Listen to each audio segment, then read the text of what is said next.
હા, સરકાર સર્વે કર્યા પછી ગવર્મેન્ટ એરપોર્ટ બનાવવાની નથી. આ તમને કહી દઉં, એ અદાણી કે અંબાણીને પ્રાઇવેટ કંપનીને આપી દેશે.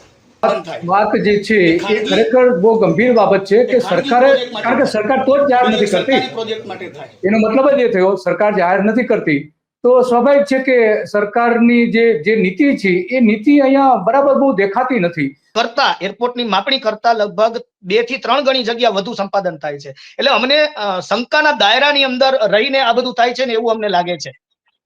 અચ્છા, સરકારી પડતર જમીન કેટલી છે અને જંગલોની જમીન કેટલી છે?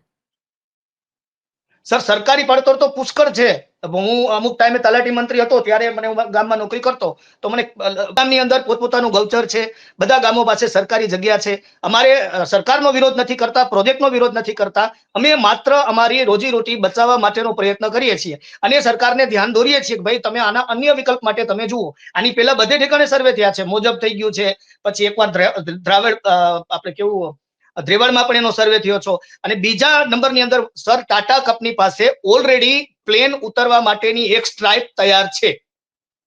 કંપનીની અંદર જ છે સર, આખી સ્ટ્રાઇપ બનેલી છે, ઓલરેડી પહેલેથી બનેલી છે.